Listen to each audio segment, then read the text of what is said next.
इस कथा के सभी मुख्य यजमान जिन्होंने बाबा देवाधिदेव महादेव की पावन कथा का रसतत्व ग्रहण करवाया बालोद नगर में,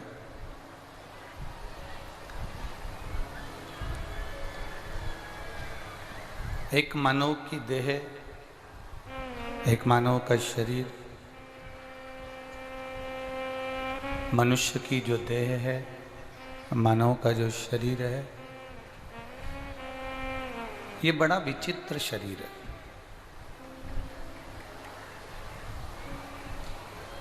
पाप, सांप और आग, इन तीन चीजों से बचकर जो निकल जाता है, समझ लो वो जिंदगी के एक पड़ाव पर ऊपर की ओर बढ़ जाता है।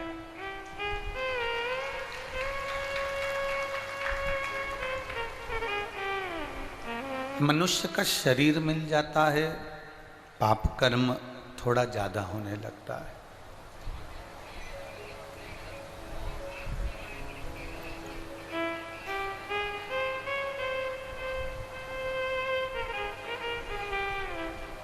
पाप, सांप और आग,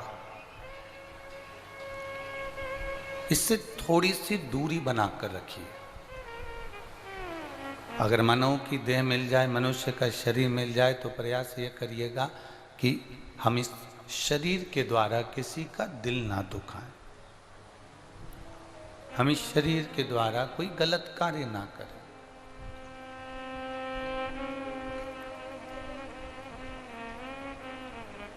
एक व्यसनों से अपने शरीर को नष्ट ना करें।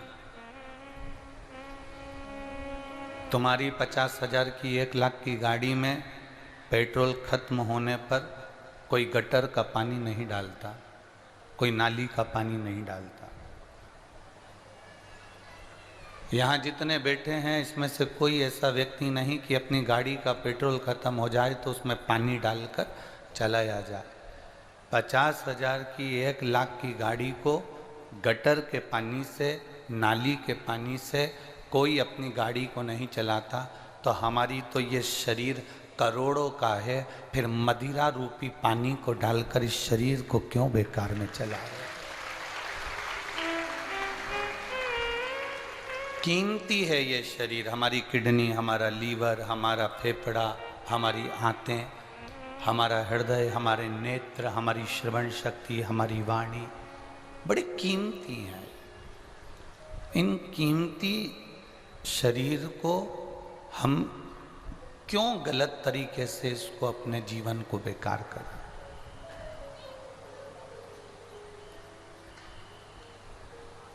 मानव की जो देह है ये पाप कर्म में लिप्त ना हो, इसका स्मरण रहे।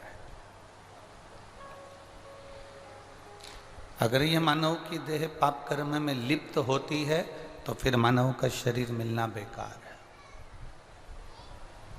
पाप से, आग से और सांप से बचने का प्रयास करें। यहाँ हमारी ब्रह्म कुमारी परिवार की बहनें बैठी हुई हैं। आप कभी ब्रह्म कुमारी आश्रम के अंतर्गत गए होंगे तो वह भी आपको यही चीजें बताती हैं कि हमें पाप से दूर रहना है।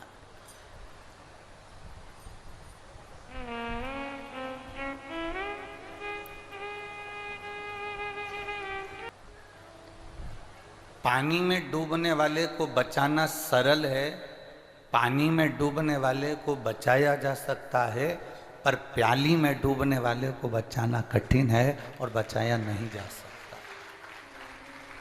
पानी में और प्याली में अंतर है। पानी में डूबोगे तो तुम्हारे बचने के चांस भी हैं, पानी में डूबोगे तो तुम बच भी सकते हो, पर मदिरा की प्याली में डूबोगे तो तुम्हारे बचने के कोई चांस नहीं है, तुम्हें कोई नहीं बचा सकता। कौन बचाएगा?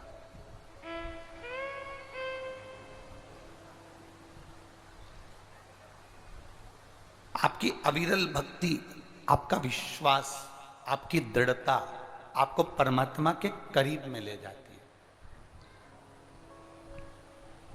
प्रत्येक गांव में एक संत, एक साधु, एक सत्पुरुष, एक पतिव्रता नारी, एक सतीवान नारी, एक भगवान का भक्त।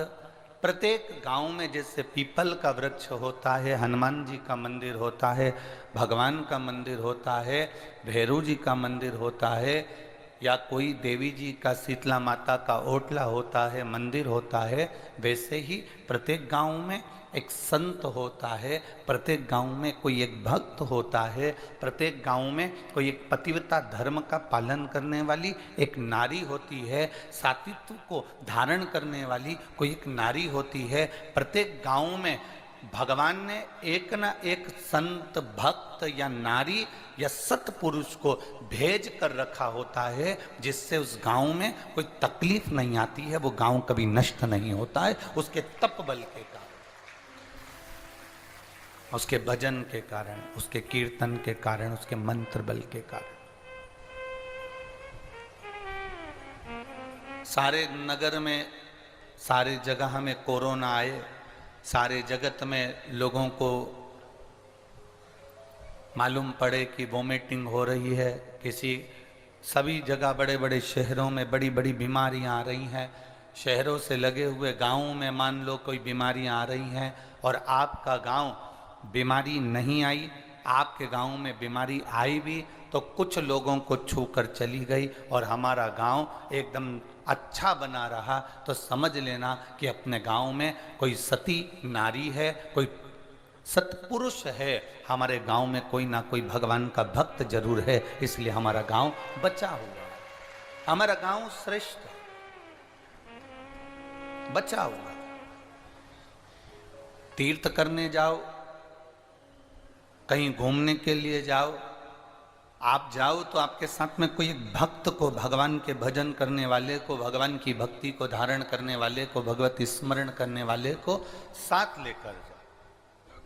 मान लो हमारा पाप बढ़ जाए और हम डूबे भी, तो हमारे साथ में जो भगवान का भक्त चले ना, उसके भजन के बल से हम भी पार उतर जाएं और डूब ना पाएं। इसलिए एक भक्त, एक साधु, एक गुरुजन हमारे साथ हो।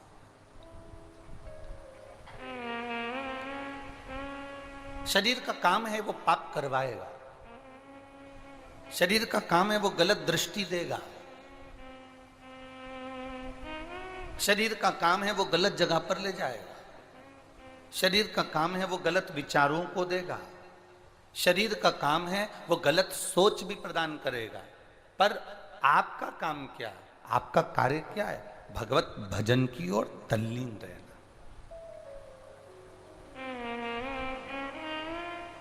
आपका कार्य क्या है? भगवत स्मरण की ओर तल्लीन रहना।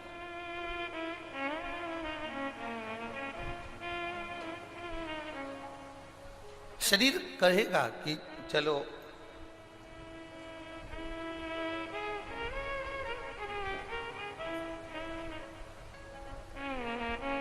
थोड़ा मदिरा की दुकान तक हो जाए, शरीर कहेगा चलो थोड़ा मांसाहार की दुकान तक हो जाए, शरीर कहेगा थोड़ा होटल तक हो जाए, शरीर कहेगा कहीं वैश्यावृत्ति की ओर गलत और पर अपन चल चलें। पर इस मन के जाने को आप थोड़ा सा सत्संग के माध्यम से, भजन के माध्यम से, पूजन के माध्यम से रोक सकते हो। ऐसा नहीं है कि हमारा शरीर कहे और हम उस हिसाब से चल देंगे।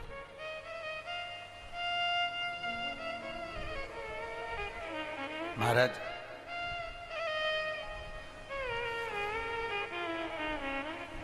कान में कुंडल पहनो मना नहीं है, पर ऐसा पहनना कि कान ना कटे। कान में कुंडल पहनो मना नहीं, पर ऐसा पहनना कि कान ना कटे। नाक में नथनी पहनना, नाक में लौंग पहनना, पर ऐसी पहनना कि नाक, जम के बोलो जरा, ना कटे, मना नहीं।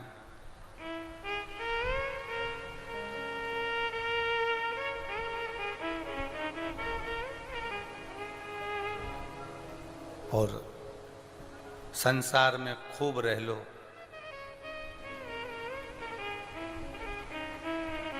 पर जीवन ऐसा बनाना कि भजन के बिना, प्रभु के नाम के बिना एक दिन भी ना कटे, एक दिन भी ना।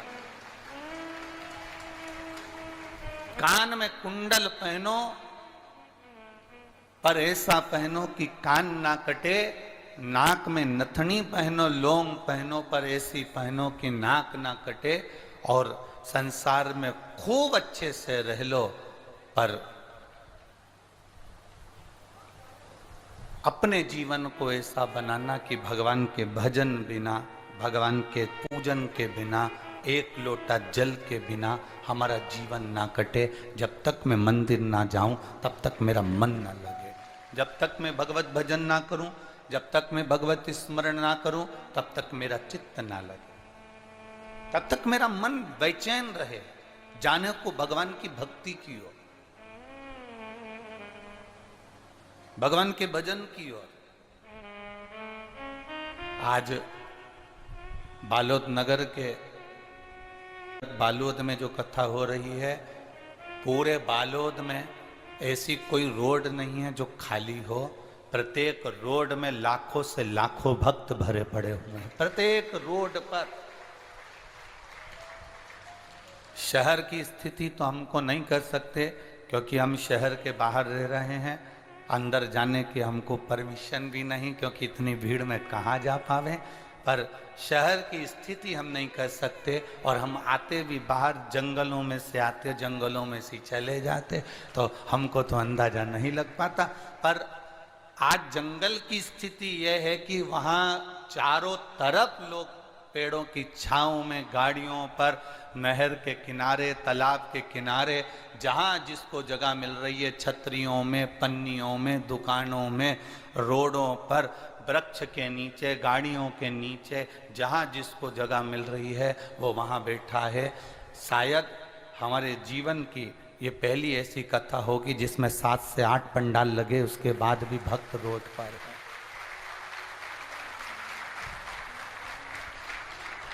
यह हमारे जीवन की शायद पहली ऐसी कथा होगी जिसमें 3 पंडाल तो यहीं लगे हैं, 2 पंडाल सामने लगे हैं, फिर साइड में लगे हैं, ऐसे 5-7 पंडाल बड़े बड़े लगाए गए। उसके बाद भी भक्त शंकर के जो उपासक हैं, शिव के जो भक्त हैं, वो भगवान की कथा को सुनने के लिए रोडों पर और ग्राउंडों में भरे पड़े हुए हैं। महाराज, ये शिव तत्व की प्राप्ति का साधन है, ये शिव भक्ति का साधन।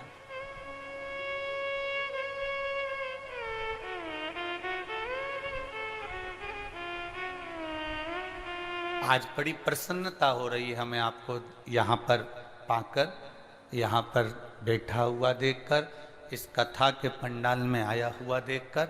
खुशी की बात इसलिए है क्योंकि हमारे यहाँ जब भंडारे का प्रसाद बनता है सीहोर में, या हमारे यहाँ पर जो भंडारा चलता है, तो भंडारे का जो भोजन बनता है, भंडारे का जो प्रसाद बनता है, वो बड़े बड़े पात्रों में बनता है और वो बड़े बड़े पात्रों को, बर्तन को उठाकर भगवान के सामने नहीं ले जाते हैं। बोलो, ले जाते हैं? नहीं। हमारे यहाँ क्या करते हैं, एक थाली में, कटोरी में जो भंडारे में भोजन बना होता है उसको थाली में लगाते हैं, भगवान को भोग लगाते हैं। वो थाली का जो प्रसाद है वो ले जाकर सारे बड़े बड़े जो बर्तन, पूड़ी, सब्जी, भजिया, पकोड़ा, नुक्ती, सेव जो बना होता है बहुत सारा, उसमें थोड़ा थोड़ा वो मिला देते हैं। मिलाते इसलिए हैं क्योंकि जो भगवान ने भोग लगाया, प्रसाद जो हो गया, वो हम उसमें डालेंगे तो वो भी जम के, बोलो जरा, प्रसाद हो जाए। तुम्हारे यहां भी ऐसा होता है क्या? अरे बोलो तो रे बालोद वालों, होता है ऐसा कि इतने बड़े बड़े भगोने, बड़े बड़े बर्तन भंडारे के भगवान के सामने नहीं ले जाते क्योंकि वो भंडार गृह में रहते हैं। बस एक थाली में भोजन लगा कर ले जाते हैं, भगवान को भोग लगाते हैं, वही उठाकर फिर उन प्रसाद में, उन भोजन में मिला देते हैं, तो सारा की सारा जितना भोजन है वो प्रसाद बन जाता है। बस ये देखकर प्रसन्नता हो रही है कि आप भी वो भोजन की थाली हो जो यहाँ आई हो, और भोजन भोग लगने के बाद, भगवान की कथा सुनने के बाद, शिव महापुराण को सुनने के बाद जब आप भी अपने गांव में जाओगे तो मुझे विश्वास है पूरे गांव को प्रसाद बना दोगे, जाते से ही पूरा गांव स्वच्छ हो जाएगा। आपके थोड़ा सा भोग लगता है और वो बड़े बड़े बर्तन में थोड़ा थोड़ा डाल दो तो प्रसाद हो जाता है। उसी तरह तुम जिस जिस गांव से आए हो, जिस जिस कॉलोनी से आए हो, जिस जिस सोसाइटी से आए हो, जिस जिस जगह से आए हो, जब कथा सुनकर जाओगे तो तुम्हारे शरीर में यहाँ की रज, तुम्हारे शरीर में भगवान शंकर का श्री शिवाय नमस्तुभ्यम जाप, तुम्हारे शरीर में ओम नमः शिवाय, तुम्हारे शरीर में राम कृष्ण भजता हुआ इस शरीर में जब तुम्हारे गांव तक जाएगा, तुम्हारे गांव में पहुंचो तो समझ लेना कि बड़े वाले बर्तन में ये प्रसाद डल गया तो पूरा बर्तन प्रसाद हो गया। गांव में पहुंचते से सब शिव भक्त हो गए। तुम्हारे जाते ही सारे के सारे शंकर के भक्त हो जाएं। तुम्हारे जाते ही तुम अपने मंदिर में, देवालय में, शिवालय में श्री शिवाय नमस्तुभ्यम बोल बम का नारा है। तुम्हारे मुख से जब आप स्मरण करो, तुम्हारे मुख से जब आप गुंजायमान हो, तुम्हारे मुख से जब आप मंत्र जाप करो, नाम जाप करो और तुम्हारे गांव के लोग भी तुम्हारे मुख का दर्शन करें। विद्येश्वर संहिता शिव महापुराण में लिखा है, श्री शिवाय नमस्तुभ्यम बोलने वाले का केवल मुख का दर्शन करा जाए तो हजारों अश्वमेध यज्ञ का फल प्राप्त हो जाता है। ये शिव महापुराण की विद्येश्वर संहिता कह रही है।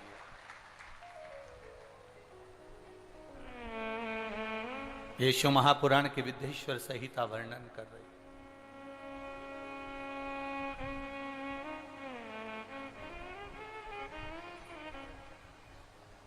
ये शिव महापुराण का पावन चरित्र वर्णन कर रहा। महाराज, आपका भजन, आपका कीर्तन, आपका मंत्र जाप, आपका स्मरण ना जाने कितनों को फल प्रदान कर देता है, ना जाने कितनों को।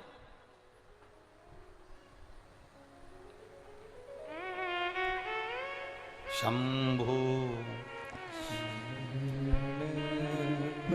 देखो आप लोगों को अगर आता है ना तो अपने वॉल्यूम को, अपनी आवाज को थोड़ा तेज कर कर बोला करो, जिससे पास वाले के कान में भी चला जाए तो वो भी गुनगुना ले थोड़ा सा। शंभु शरणे मांगू घड़ी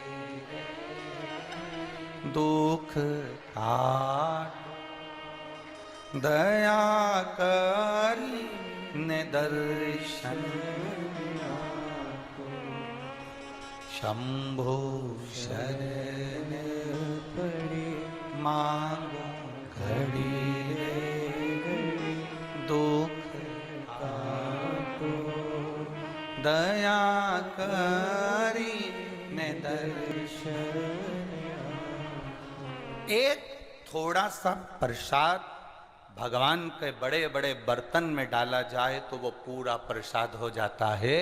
एक व्यक्ति भी अगर शिव महापुराण की कथा सुनकर अपने गांव में जाता है तो पूरा गांव शिवमय हो जाता है, शंकर का धाम बन जाता है, शिव तत्व को प्राप्त करने वाला बन जाता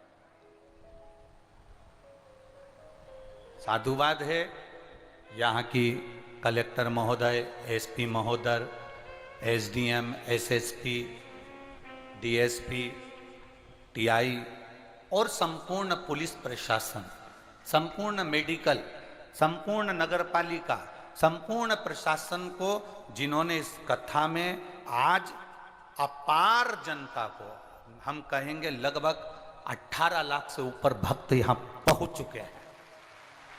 अपार जन समुदाय, कोई अंदाजा नहीं सरकार का भी कि कितने लोग पहुंचे, कितने। ऐसा जंगल नहीं, ऐसी कोई नहर नहीं, ऐसा कोई स्थान नहीं और पूरा बालोद जैसा शहर व्यक्तियों से पटा पड़ा हुआ है। आप लोग तो टीवियों के माध्यम से देख रहे होंगे और हम सोशल मीडिया से कहेंगे, जितने भी यहाँ पर वो कैमरे चल रहे हैं, बाहर बाहर रोडों पर, ग्राउंड में, जहां पब्लिक बैठी है, आप जनमानस को दिखाएं कि ये साधारण नहीं, ये शिव के भक्त हैं जिनका अंदाजा लगाना कठिन। बालोद जैसा जिला जिसका शहर इतना बड़ा है, उस शहर के अंदर दुकानों में दरियां बिछा बिछा के, और बालोद नगर वासियों मैं आपको दंडवत प्रणाम करता हूं जो अपने दुकान के बाहर दरियां बिछा दी, पन्नियां बिछा दी लोगों को बैठने के लिए। धन्यवाद बालोद नगर, आपको साधुता है, बहुत बहुत साधुवाद है, बहुत बहुत साधुवाद। यहां प्रशासन पूर्ण तरह से मुस्तैद होकर संभाल रहा है, यहाँ की मेडिकल टीम पूरी मुस्तैद होकर संभाल रही है, उसके लिए पूरी प्रशासन के लिए एक बार जोरदार ताली बजाएं। साधु था, बहुत बहुत साधु, धन्य है। एक एक सिपाही, एक एक कर्मचारी कहीं ना कहीं अपने नियम को निभा रही। इतनी पब्लिक को एक साथ झेलना, एक साथ संभालना बड़ा कठिन है। ऐसा आप मुख्यमंत्री आए तो उसकी भीड़ संभाल सकते हो, आप प्रधानमंत्री आए तो उसकी भीड़ संभाल सकते हो, आप राष्ट्रपति आए तो उसकी भीड़ संभाल सकते हो, पर आप महादेव आए तो उसकी भीड़ नहीं संभाल सकते। शिव की भीड़ संभालना, शंकर के गणों को संभालना, शंकर के भक्तों को संभालना कठिन, बहुत कठिन।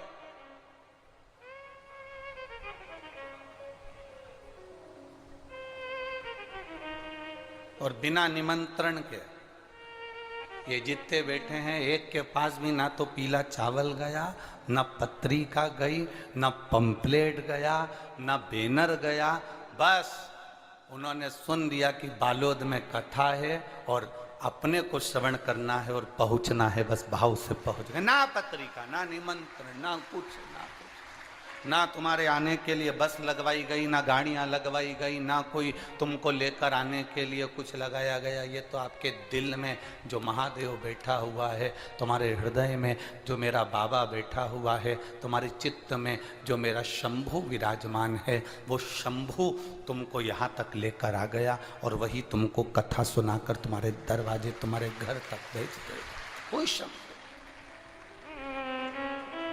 भाग्यशाली हो, इसलिए तुम्हें सावन के महीने की विराम की ओर कथा चल रही है।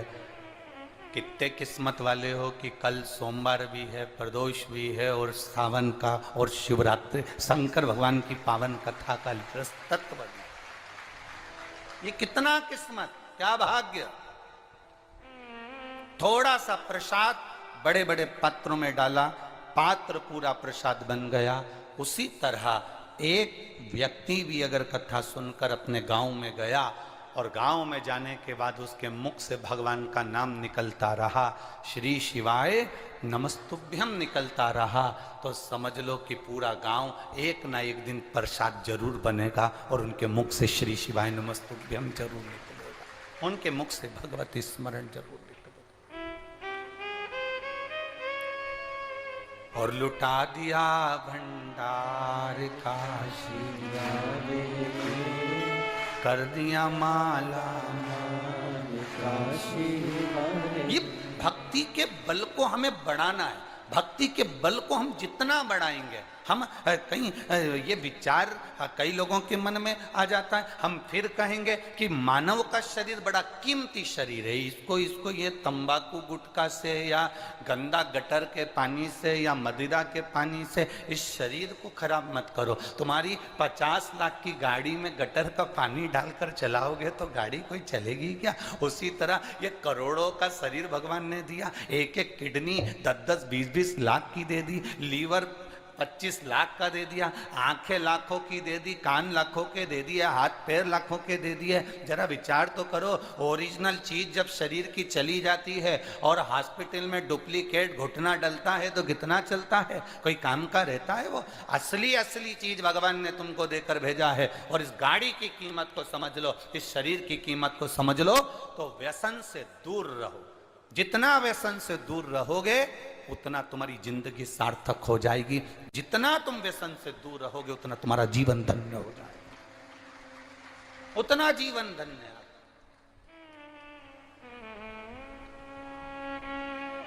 भजन का बल बढ़ाओ, भजन का बल।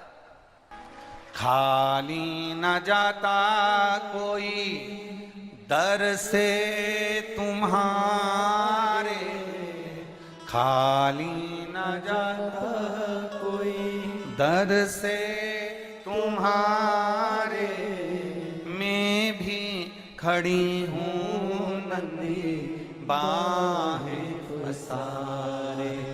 अपने हृदय से लगा लो गिरा जा रहा हूँ, उठा लो भोले अपने दर से अब तो न टालो, गिरा जा रहा हूँ, उठा लो।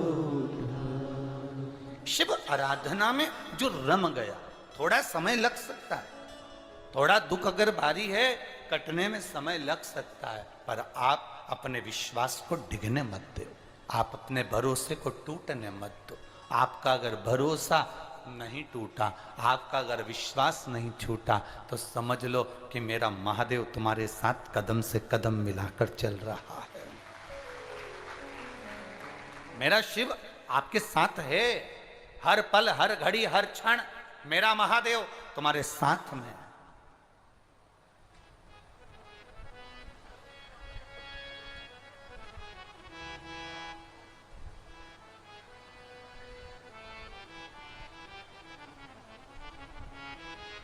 आज एकादशी है, अरे बोलो तो जम के, हाँ। व्रत है, हाँ, ठीक है।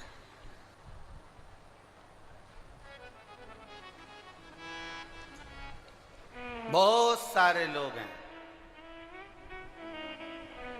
कई लोगों को हमारी बात बुरी भी लग जाए, कोई भरोसा नहीं, और लग जाए तो लग जाए। आग लगे बस्ती में, लग जाए तो लग जाए। कई लोग हैं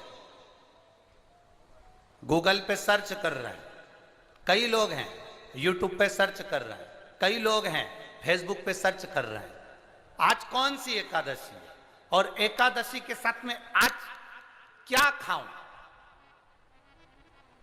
इस एकादशी में क्या खाया जाता है।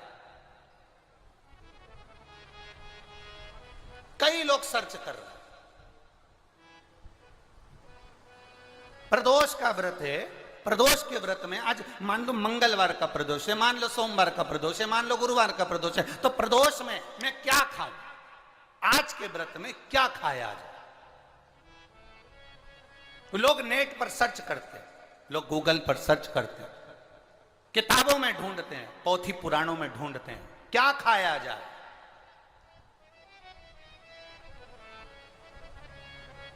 हम क्या खाएं जिससे भगवान हमारे व्रत को स्वीकार करे और हमारे व्रत को स्वीकार करे और हमें दर्शन दे। हम क्या खाएं।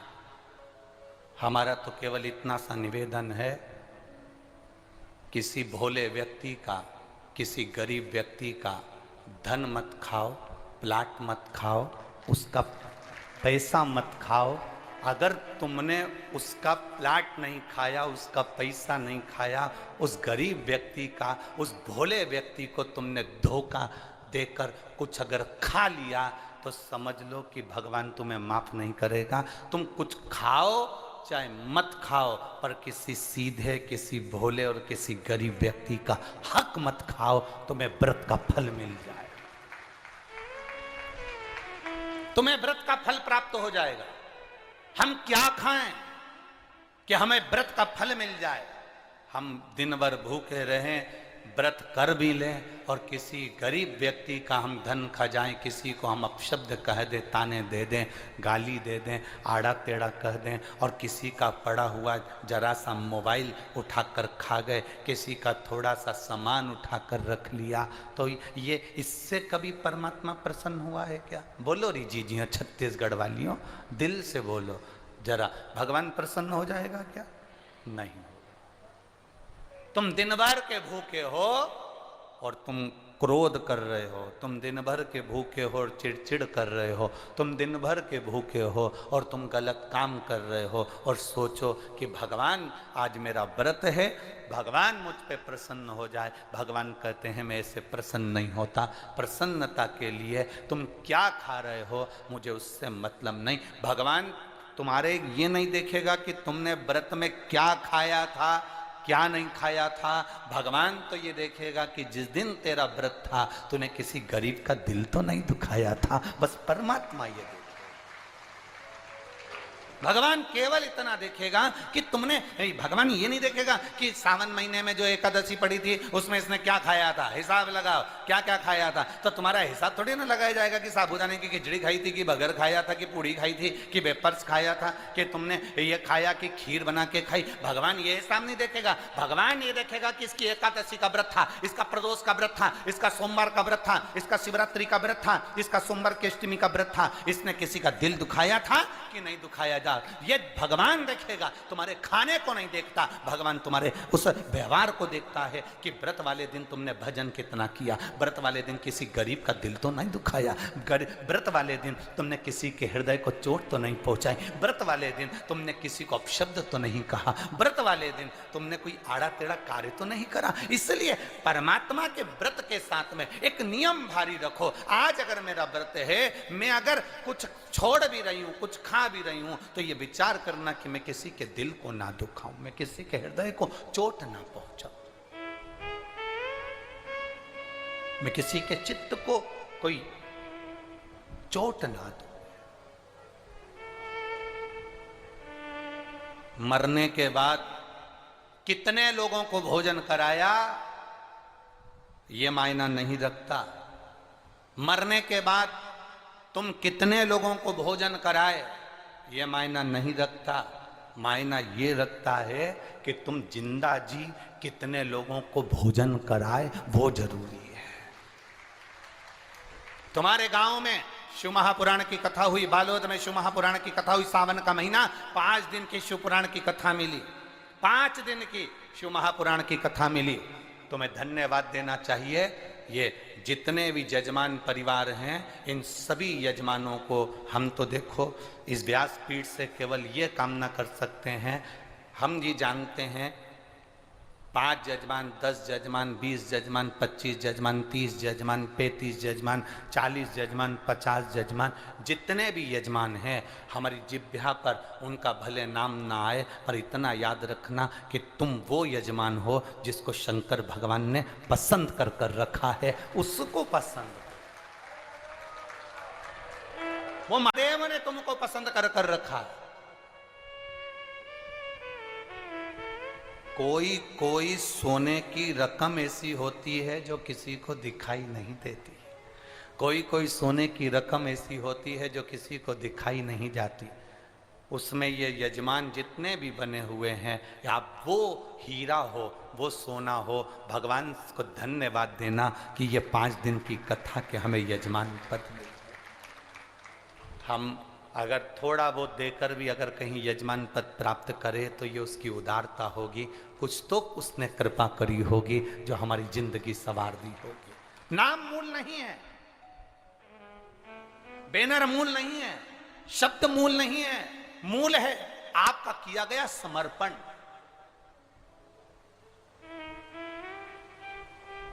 मूल है आपका किया गया भजन।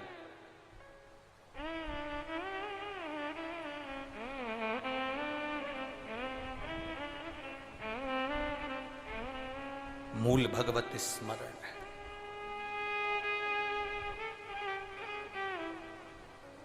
व्यवस्थाएं बहुत बड़ी होती है साहब, ये टेंट, ये पंडाल, इतने लोगों का भोजन व्यवस्था, रुकने वालों की, इतना जरा विचार करिएगा।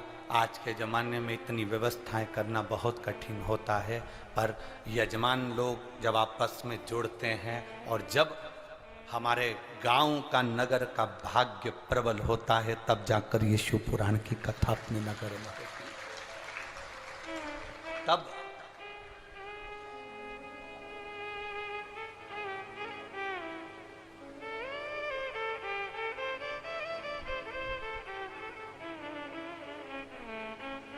भक्ति के बल को बढ़ाना है, अपने विश्वास को दृढ़ बनाना है।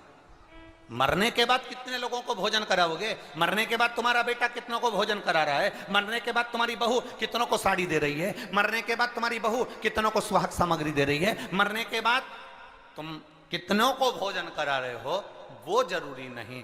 जरूरी ये है कि तुम जीते जी, तुम्हारे नगर में बालोद में जब कथा हुई तो क्या तुम्हारे घर में 2 किलो आटे की पूड़ी और सब्जी बनकर इस बालोद में आने वाले शंकर के भक्त को तुमने अगर मुंह झूठा कराया, जो जीते जी करा दिया, तो फिर मरने के बाद की जरूरत ही नहीं। आपने कितनों को पानी पिलाया, आपने कितनों को बिस्कुट खिलाया, आपने कितनों को भोजन कराया? जरूरी वो है।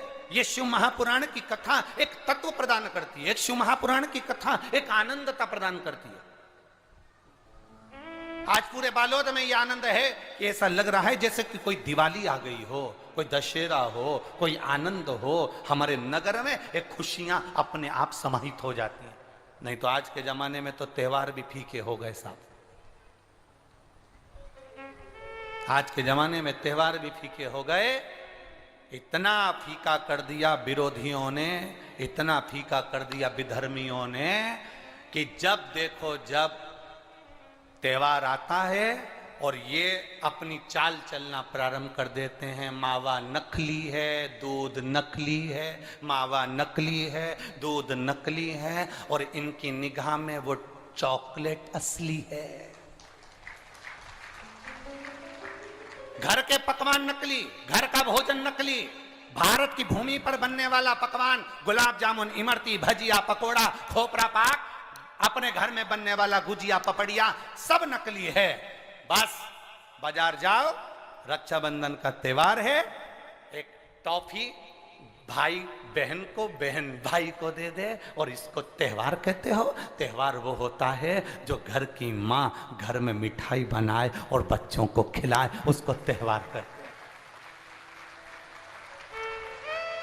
फीका कर दिया त्योहारों को। जो भी त्योहार आते हैं या तो 2 हो जाएंगे, 3 हो जाएंगे, या फिर इतने छोटे हो जाएंगे कि उसमें आप विचार करते रहोगे कि मैं कल मनाऊं कि परसों मनाऊं। बस इसी विचार में पड़ते रहेंगे और हमारा सनातन धर्म का जो हमारा एक आनंद है, हमारे जीवन का जो सुख है, त्योहार का जो उत्साह है, त्योहार का। जन्माष्टमी आती थी पहले, लोग ऐसी जन्माष्टमी मनाते थे। रामनवमी आती थी पहले, रामनवमी मनाते थे। रक्षाबंधन आता था पहले, रक्षाबंधन खुशियों से मनाते थे। जब होली आती थी, होली खुशियों से मनाते थे। दिवाली आती थी, दिवाली खुशियों से मनाते थे। संक्रांति आती थी, संक्रांति खुशियों से मनाते थे। जितने त्योहार आते थे एक आता था और उसमें उत्साह, उमंगता, आनंदता होती थी। आज के जमाने में इतना इतना बांट दिया, इतना इतना बांट दिया कि त्योहार को भी 2-4 कर दिए तो लोग विचार में पड़े रहते हैं। अब करें तो करें क्या, अब विचार करें तो करें क्या। टॉफियों को इतना जरूरी बता दिया कि घर में मेरी माताओं के हाथ की बनी हुई गुलाब जामुन, खोपरा पाक, गुजिया और पपड़िया कोने में पड़ा रहता है और वो टॉफी एक मूल हो जाती है, एक चॉकलेट मूल हो जाती है। और हम समझ नहीं पा रहे विधर्मियों को, हम सोच नहीं पा रहे कि हमारे सनातन धर्म पर कुठार प्रहार है ये, हमारे सनातन धर्म को नष्ट करने का प्रहार है ये। त्योहारों पर कौन सा एक किसी ने बता दिया, कौन से शास्त्र, कौन से वेद और कौन से पुराण में लिखा है कि त्योहार पर बहन भाई को तिलक लगाए तो टॉफी खिलाए, चॉकलेट दे। यह हमारा सभ्यता, हमारी संस्कृति और हमारा संस्कार नहीं है। यहां तो यह नियम है, बहन भाई को जब राखी बांधे तो बांधने पर उसने अपनी माँ से जो मिठाई बनाई हो वो थाली में रखी हो और बहन भाई को और भाई बहन को खिलाए तो माता पिता का आशीर्वाद उसके शरीर में पहुंच जाए, उसके जीवन में पहुंच जाए। हम किन ओर जा रहे हैं? और हम चिल्ला चिल्ला कर कह रहे हैं धर्म की अधर्म का, प्राणियों में विश्व का हो गया। सीधी बात। हम जा कहां रहे हैं? हम किस पथ की ओर, हम किस मार्ग की ओर जा रहे हैं?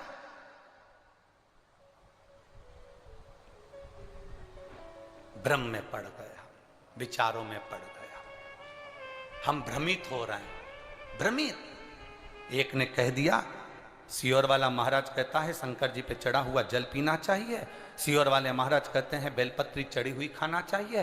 फिर कहीं का आ गया जिसको सियोर वाले महाराज का विरोध करना था, उसने कह दिया ना जल पियो ना बेलपत्री खाओ, नहीं तो तुम्हारा जीवन ऐसा हो जाएगा।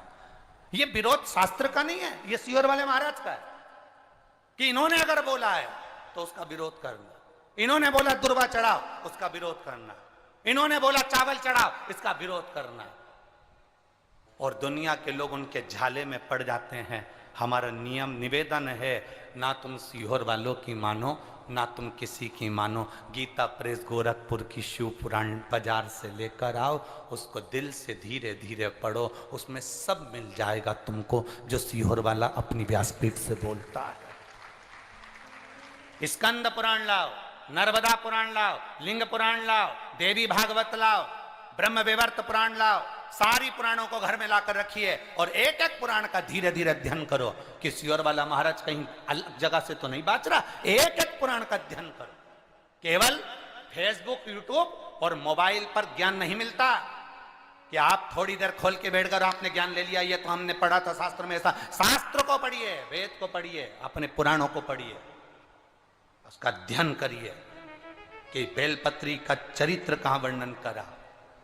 एक बेलपत्र दान का जो वर्णन हमारे शास्त्रों में किया गया, एक वृक्ष लगाने का फल हमारे शास्त्रों में कहा गया, एक भूखे व्यक्ति को भोजन कराने का फल हमारे शास्त्रों में कहा गया, उसको पहचानिए। एक नवयुवक लड़का अपने पिता के सिंहासन पर बैठ गया तो उसने अपनी प्रजा से पूछा,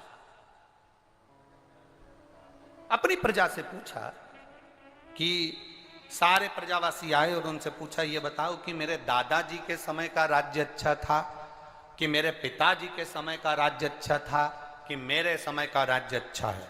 जितने लोग मेरे नगर के बुजुर्ग बड़े जो बैठे हैं, सभा में जितने बैठे हैं, सब बताओ मेरे पिता के समय का राज्य अच्छा था कि मेरे दादाजी के समय का राज्य अच्छा था कि मेरे समय का राज्य अच्छा है, ये बताइए। कोई बोलने को तैयार नहीं, क्योंकि राजा का लड़का है, अब तो राजघराने पर राजा के सिंहासन पर ये बैठा है। हम बोलेंगे कुछ आड़ा टेढ़ा निकल गया तो बुरा लग जाएगा, तो हम क्या बोलें, हम क्या कहें इसको।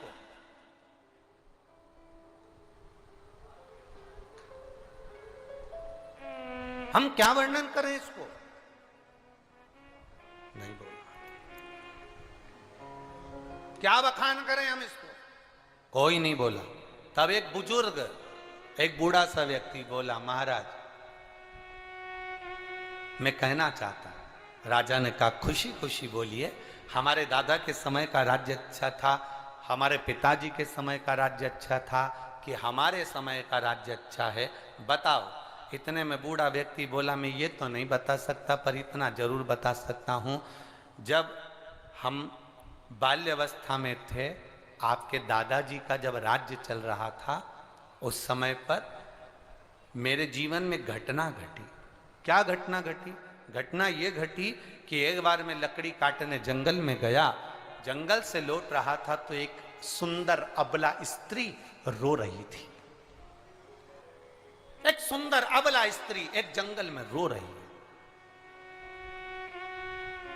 सुंदर अबला स्त्री जब जंगल में रो रही थी, तब मैं उस स्त्री के पास गया। मैंने कहा क्या बात है, आप क्यों रो रही हो? कहा मेरी विदाई कराकर मेरे ससुराल वाले मुझे लेकर जा रहे थे, डाकुओं ने आक्रमण कर दिया, परिवार के लोगों को ना जाने कहाँ फेंक दिया। मैं उनसे बचकर, क्योंकि मेरे शरीर पर कीमती जेवर हैं, इसलिए मैं उनसे छुपती हुई यहाँ आकर पेड़ के नीचे बैठ गई। क्या आप मुझे मेरे ससुराल पहुंचा दोगे? क्या आप मुझे मेरे ससुराल पहुंचा दोगे? क्यों नहीं, कौन सा गांव है तुम्हारा? मेरा वाला गांव है। इतने में उस व्यक्ति ने कहा कि मैंने देखा है तुम्हारा गांव, चलो तुम्हारे ससुर का नाम क्या है ये, चलो मैं तुम्हारे घर पहुंचा दूंगा, वो तो मैं पहचानता हूं, चलो। उस अबला स्त्री को लेकर वो बूढ़ा व्यक्ति कह रहा है मैं उस अबला स्त्री को लेकर उसके घर पहुंच गया।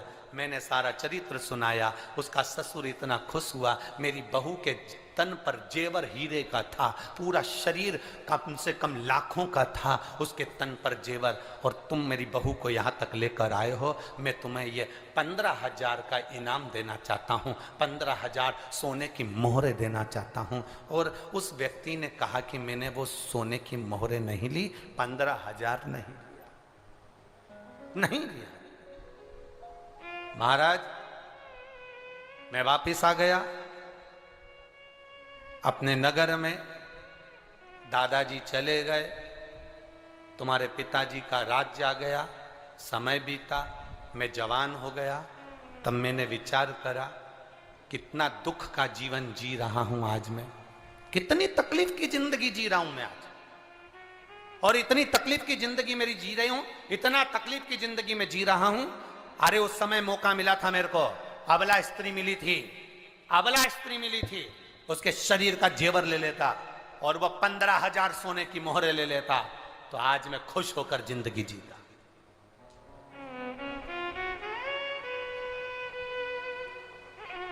आज मैं खुश होकर जिंदगी जीता। उसके शरीर पर इतना महंगा जेवर था, सब छुड़ा लेता, कौन देख रहा था मुझे, और मैं सोने की मोहरें भी ले लेता। महाराज, आज मैं आपके राज्य पाठ में हूं।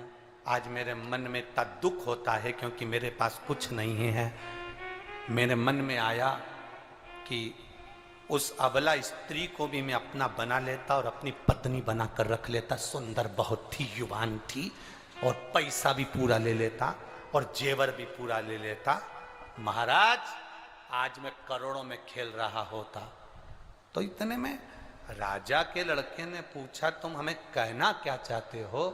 बस बूढ़े व्यक्ति ने कहा, मैंने दादाजी का राज्य बता दिया, पिताजी का राज्य बता दिया, आपका राज्य बता दिया, अब इससे ज्यादा कुछ नहीं कह सकता।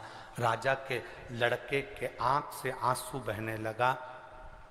मेरे पिताजी ने मुझसे कहा था, जस राजा तस प्रजा, जैसा राजा होता है वैसी प्रजा होती है। दादाजी अच्छे मन के थे, इसलिए उस समय तेरा मन अच्छा था। पिताजी थोड़ी लोभ प्रवृत्ति के थे, उस समय पर तेरे हृदय में लोभ आ गया, और आज मैं युवान स्त्रियों को देखकर उन्हें अपना बनाने का भाव रखता हूं, इसलिए तेरे मन में वो भाव आ गया। तूने तीनों का बल एक ही कहानी में बता दिया कि तीनों का राज्य कैसा है, तीनों का राज्य कैसा है। हमारी सोच, हमारी वृत्ति, हमारा भाव, हम हमारे घर में रह रहे हैं, हमारे घर के बुजुर्ग की सोच क्या है, हमारे घर में भोजन बनाने वाले की सोच क्या है, हमारे घर में रहने वाले का विचार क्या है, हमारे घर में, हमारे गांव में, हमारे नगर में जो रह रहा है। अच्छा, नगर का कोई अध्यक्ष है, गांव का कोई प्रतिनिधि है, गांव का कोई मूल व्यक्ति है, अगर वो ठीक है, उसका भजन ठीक है, उसकी कार्यशैली ठीक है, उसका स्मरण ठीक है, उसकी भक्ति ठीक है, तो आपको भक्ति में मन लगेगा। और जो व्यक्ति कहीं ना कहीं डामाडोल है, तो आपका भक्ति में मन नहीं लग सकता, आपका भजन में मन नहीं लग सकता।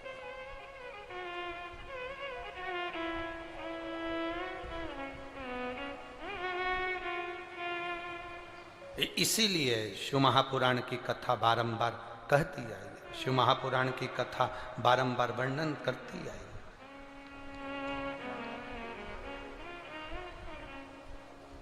भगवान शंकर की कथा वर्णन करती है। शिव कथा कहती है, महाराज तूने ऐसा डमरू बजाया, तूने ऐसा डमरू बजाया, मेरा मन हर लिया, मेरा मन हर लिया। ओ भोलेनाथ दिल तुझको दिया, ओ भोलेनाथ दिल तुझको दिया। सब गाइए, ये क्या कर दिया, ओ भोलेनाथ ये क्या कर दिया, ओ भोलेनाथ। मेरे ओ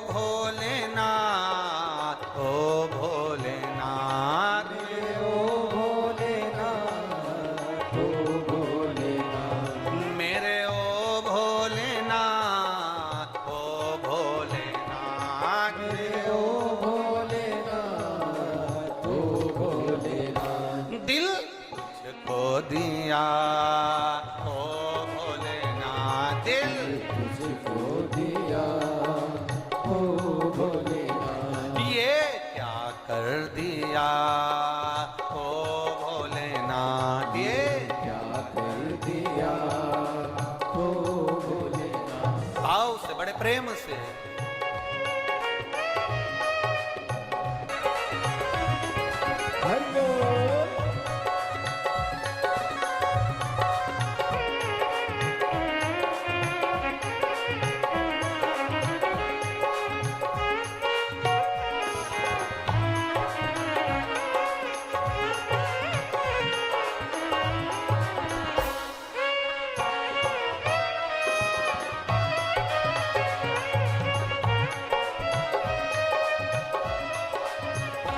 मेरे ओ भोलेनाथ, ओ भोलेनाथ, मेरे ओ भोलेनाथ ओ भोलेनाथ। मेरे ओ भोलेनाथ, ओ भोलेनाथ, मेरे ओ भोलेनाथ ओ भोलेनाथ। दिल तुझको दिया ओ भोलेनाथ, तुझको दिया ओ भोलेनाथ। ये क्या कर दिया ओ भोलेनाथ, ये क्या कर दिया ओ भोलेनाथ। दिल तुझको दिया ओ भोलेनाथ, दिल तुझको दिया ओ भोलेनाथ। ये क्या कर दिया ओ भोलेनाथ, ये क्या कर दिया ओ भोलेनाथ। हार हार।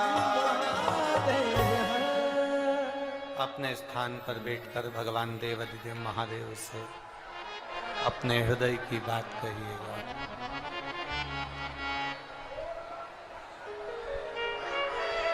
जहां जगह मिले वहां बैठकर बोलिए। जिस जिस जगह पर, जहां कार्यकर्ता भी जहां जगह मिले वहां बैठकर बाबा से प्रार्थना करें। हमारे बीच में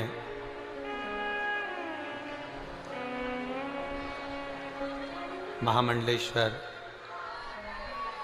राजश्री महंत श्री रामसुंदर दास जी महाराज, अध्यक्ष छत्तीसगढ़ राज्य गौ सेवा आयोग, शिवरी नारायण से पधारे। एक बार जोरदार ताली बजाकर स्वागत करें। आपका आत्मीय प्रेम इस व्यासपीठ पर हमेशा रहा है। छत्तीसगढ़ की ऐसी कोई कथा नहीं जहां आप आशीर्वाद देने नहीं पहुंचे। ये आपका आत्मीय प्रेम है। दंडवत प्रणाम करते हैं बाबा।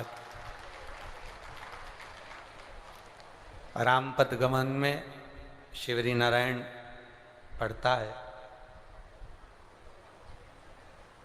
जहाँ राम जी का बड़ा सुंदर अलौकिक आनंद है, ऐसे पावन धरा पर आपका निवास है। शिव कृपा, अवघड़ी की कृपा, दयालु की दया।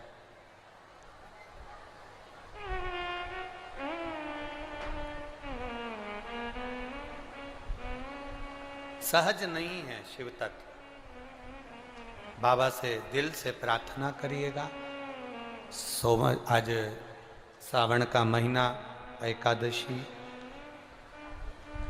भाव से बाबा से प्रार्थना करो। जहां मिल जाए जगह वहां बैठकर बोलिए, श्री शिवाय नमस्तु, श्री शिवाय नमस्तु,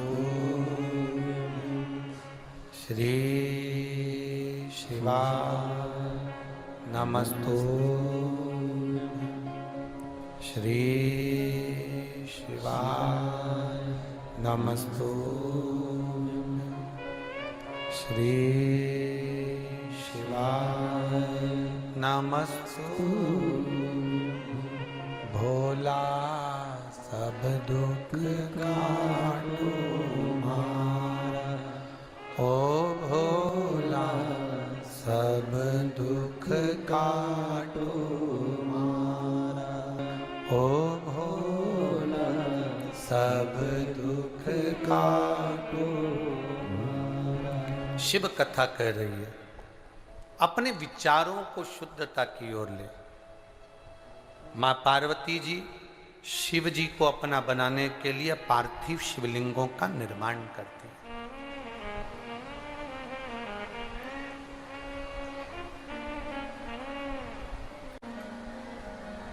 पीछे की आवाज खोलिए।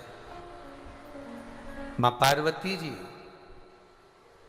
शिव जी को अपना बनाने के लिए पार्थिव शिवलिंग का पूजन कर रहे हैं, पार्थिव शिवलिंग का निर्माण कर रहे हैं। और पार्थिव शिवलिंग का निर्माण करना, पार्थिव शिवलिंग का पूजन करना सरल विषय नहीं है।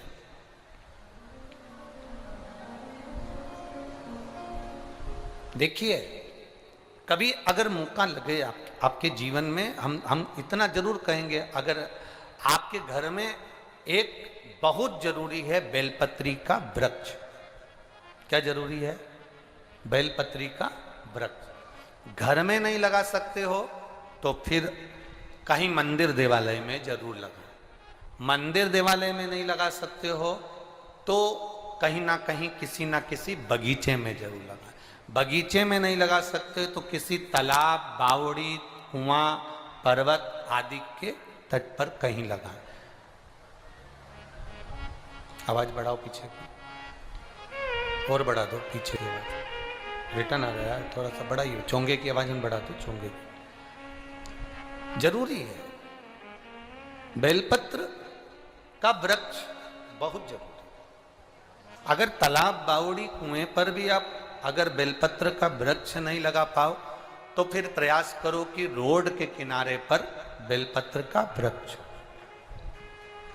वहां भी नहीं लगा पाओ तो शमशान में कहीं बेलपत्र का वृक्ष शमशान के आसपास में भी है तो वहां अगर कोई बैठेगा उस पर भी अगर छांव पड़ जाएगी, जीव को कोई लेकर जा रहा है उसका भी कल्याण हो जाए, ऐसी जगह बेलपत्र का वृक्ष अवश्य। 3 जगह पर बैठकर माता पार्वती जी ने तप साधना शंकर जी को प्राप्त करने के लिए करी। 3 स्थान बताए गए, 3 जगह पर। और हमारे शास्त्रों में हम लोग वर्णन करते हैं, आप लोग भी माताएं अगर कथा श्रवण करती हैं, छोटी तीज, बड़ी तीज, जिसको सतुआ तीज आदि कहते हैं, मारवाड़ी, माहेश्वरी, अग्रवाल बंधु, कोई छोटी तीज करता है, कोई सतुआ तीज करता है, सत्तू को कलपता है, कोई हरताली का तीज करता है। ये स्थान बताएं माता के कि माँ कहाँ कहाँ बैठकर शंकर जी को प्राप्त करने के लिए साधना कर रही है। मां कहां कहां बैठकर तप साधना कर रही, मां किसी किसी स्थान पर बैठकर शिव की आराधना कर रही। 3 स्थान बताए गए हैं माता पार्वती जी के तप साधना के। पहला, मां पार्वती मैया नदी सरोवर के तट पर बैठकर साधना कर रही हैं। दूसरा, मां बेलपत्री के वृक्ष के नीचे बैठकर तप साधना कर रही हैं। और तीसरा, मां एक गुफा के अंदर बैठकर तप साधना कर रही हैं, जिस तप साधना में वो शिव को प्राप्त करना चाहते, जिसमें बैठकर वो भगवान देवादित्य महादेव को प्राप्त करना चाहते। किस किस के घर के अंदर बेलपत्री का वृक्ष या पौधा है? जरा हाथ उठाइएगा। बहुत सारे हो रहे, रख लो रख लो रख लो, धर लो। हाँ, बहुत धन्यवाद आपको, प्रणाम आपको, नमन कि आपने बेलपत्री के वृक्ष को लगाया, बेलपत्री के पौधे को लगाया। आपको नमन करते हैं। हजारों अश्वमेध यज्ञ के बराबर फल मिल गया आपको, आपने एक बेलपत्री का पौधा लगाया। हम निवेदन करेंगे आपसे, कोई त्योहार आए, सावन का महीना आया, शिवरात्रि आई, सोमवार की अष्टमी आई, आपसे निवेदन है किसी भी वृक्ष से पत्ती लो या फूल लो, पर वृक्ष को चोट मत पहुंचाओ। ऐसा नहीं कि हम फूल तोड़ने के चक्कर में वृक्ष की टहनियों को तोड़ दें, या हम बेलपत्र तोड़ने के चक्कर में बेलपत्री की डालियों को तोड़ दें। ये श्रेष्ठता हमारे यहाँ शिव पुराण नहीं कहता। हमारे यहाँ पाप लगता है इन सब चीजों से। नहीं है आपके पास में बेलपत्र, शिव जी की चढ़ी हुई बेलपत्र उठा लो, धोकर अपनी थाली में रख लो और वही बेलपत्र बाबा को वापिस चढ़ा दो। मेरा ओघड़ दानी आपके उस बेलपत्र को स्वीकार कर लेगा, उसको दिक्कत नहीं है।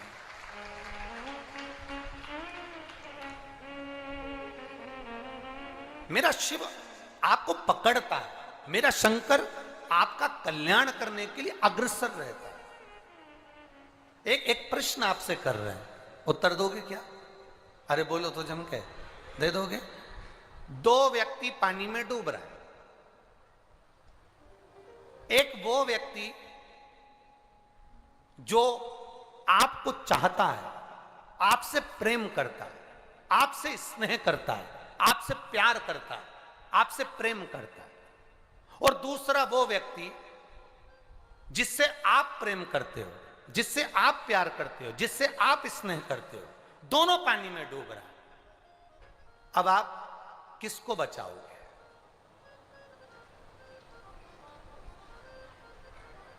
एक वो व्यक्ति जो आपसे प्यार करता है, आपसे प्रेम करता है, आपसे स्नेह करता है, वो पानी में डूब रहा है, और एक वो व्यक्ति जिसके लिए आप दिल लुटाते हो, प्रेम करते हो, प्यार करते हो, स्नेह करते हो, जिसके बिना आप रह नहीं सकते, वो पानी में डूब रहा।